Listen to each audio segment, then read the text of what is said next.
parents lived in San Jose and I lived in Los Angeles. I was going home for Christmas, and I decided, okay, I'll just run over to Morro Bay and take a look because I had never been here. So I pulled off 101, got on Highway 1. It's pouring rain. It's just December. And I got over to Morro Bay and didn't know how to get anywhere.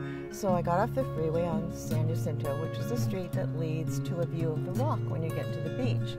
And just as I got to the end of the street and turned back to look at the rock, the rain stopped, the sun came out, glittered on the wet rock, and it was almost as if God was pointing and saying, "Here."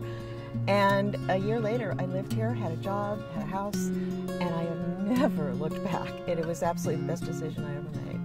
And it was funny, I'm not a birder. They hired me because I'm not. I wouldn't want to go on all the trips. I could just work the festival.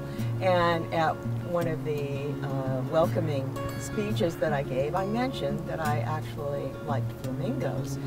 And there was a flamingo that lived in Morro Bay for a while, for about 3 months. We figured he probably escaped from the Atascadero Zoo. His wings didn't get clipped enough, and so he came over here and played around with the egrets for several months and then flew away. Well, I told this story and said that, you know, my personal flamingos were plastic in my front yard. And the next day, somebody in the bird festival went out into the estuary and planted 2 plastic flamingos. Well, we have a bird board, and when everybody comes back at the end of the day, they put their sightings on the bird board. So that day, the sighting said, Flamingus plasticus. The 200 species that we get in January, and usually it's more than 200, we are usually one of the top 5 as far as the number of species available to see.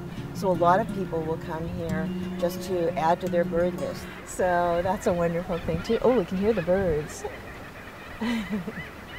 Every so often, when there's a lot of fish in the water, we will have just these congregations of birds, cormorants, pelicans, and they're fishing, they're feeding, and it's wonderful. It's just fabulous to watch.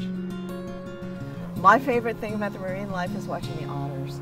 It's amazing. If you go out by the rock, there are usually about a dozen otters out there, and when they have their babies, with your binoculars you can see the babies on the mama's bellies as they're floating around, and they're just fascinating to watch.